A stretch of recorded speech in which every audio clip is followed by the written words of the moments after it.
అందరికీ నమస్కారం. నేను మీ ఎస్కే శ్రీనివాసరావు. ఈరోజు మనం ఎక్కడైనా సరే ప్రతిపక్షం అంటే ఎలా ఉండాలి, ప్రతిపక్ష బాధ్యతలు ఏంటి అనే విషయాల గురించి మనం చర్చించుకుందాం. ఈరోజు ప్రతిపక్షం అంటే ప్రభుత్వం చేసినటువంటి తప్పిదాలు ఏవైనా ఉంటే దాన్ని ఎత్తి చూపడం, లేదు ప్రజల పక్షాన నిలబడి ప్రజల సమస్యలు ఏమైనా ఉంటే దానిపైన పోరాడి ప్రభుత్వం దృష్టికి తీసుకొచ్చి ఆ సమస్యల పరిష్కారానికి మనము దారి చూపించడం, ఇది ముఖ్యంగా ప్రతిపక్షం చేయాల్సిన పని. ఎప్పుడైతే ఆ విధంగా ప్రతిపక్షం చేస్తుందో తప్పకుండా అలాంటి ప్రతిపక్షాలను మళ్ళీ ప్రజలు ఒకసారి పట్టం కట్టడానికి అవకాశం ఉంటుందన్నమాట. అలా కాకుండా మన రాష్ట్రంలో ఉన్నటువంటి ప్రతిపక్ష పార్టీ అయినటువంటి వైఎస్ఆర్సీపీ ఈరోజు చేస్తున్నటువంటి పనులను ఒకసారి మనము గమనించినట్లయితే ఈ బాధ్యతలను ఏమాత్రం నిర్వహిస్తుంది అంటే, ప్రభుత్వం చేస్తున్న తప్పిదాలు ఏవైనా ఉన్నట్లయితే వాటిని ఎత్తి చూపుతుందా, ప్రజా సమస్యలపైన పోరాడుతుందా, ప్రజలకు కావాల్సిన అవసరాలు ఏవైతే ఉన్నాయో దాన్ని ప్రభుత్వ దృష్టికి తీసుకెళ్ళి పోరాడుతుందా అని చెప్పి మనం ఆలోచించినట్లయితే అవి ఏవీ చేయట్లేదని చెప్పి మనకందరికీ స్పష్టంగా అర్థమవుతుంది. కేవలం బెదిరింపుల ద్వారా ఈరోజు అధికారంలోకి రావాలని, లేక అధికార పార్టీకి సంబంధించినటువంటి కార్యకర్తలు అయితేనేమి, నాయకులు అయితేనేమి, అధికారులు అయితేనేమి తాము బెదిరిస్తే వాళ్ళు ఎలాంటి పనులు చేయకుండా ఈరోజు సైలెంట్గా ఉంటే మనం అధికారంలోకి రావచ్చని అనుకుంటుంది. ఎందుకంటే ఈరోజు రెండు విషయాలు గమనిద్దాం. ఒకటి, జగన్మోహన్ రెడ్డి గారి పార్టీ నాయకులైతేనేమి, జగన్మోహన్ రెడ్డి గారు అయితేనేమి మేము అధికారంలోకి వస్తే రఫా నరికేస్తామని చెప్పి గతంలో ఒక స్టేట్మెంట్ ఇచ్చాడు. దాన్ని పొరపాటున ఎవరైనా నాయకుడు మాట్లాడితే దాన్ని ఖండించాల్సిన బాధ్యత అధినాయకుడిగా జగన్మోహన్ రెడ్డి గారి పైన ఉంది. కానీ ఖండించకపోగా తను కూడా దాన్ని సమర్థించే విధంగా మాట్లాడడం మనం అందరము గమనించిన విషయమే.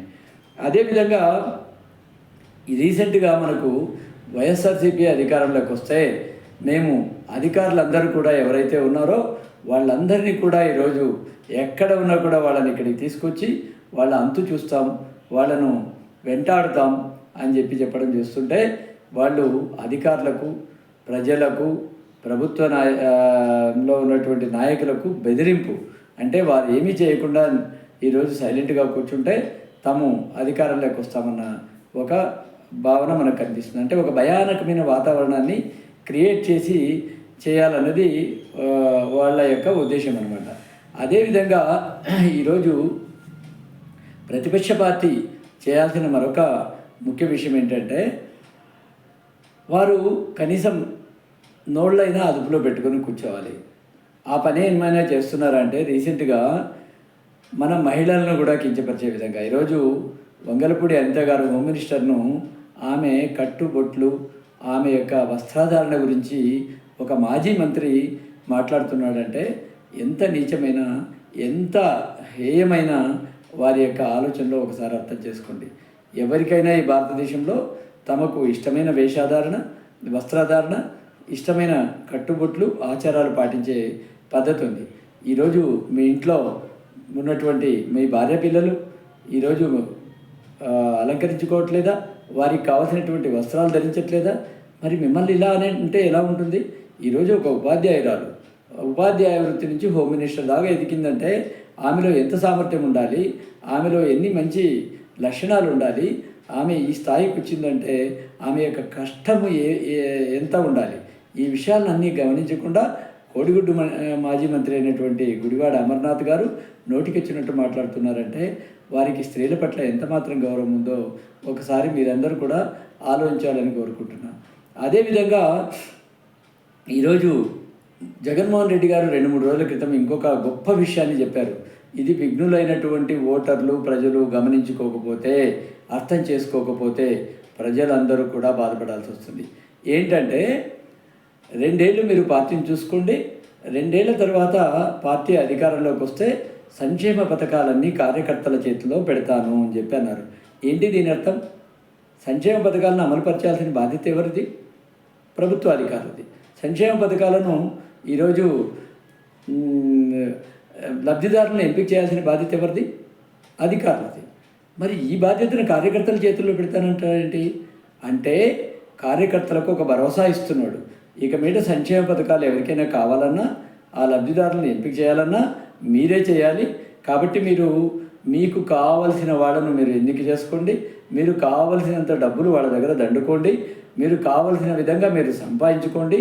అనర్హులైన వాళ్ళందరినీ కూడా లిస్టులో పెట్టేసి మీరందరూ కూడా కావాల్సినట్టు సంపాదించుకోండి అనే ఒక ఉద్దేశం.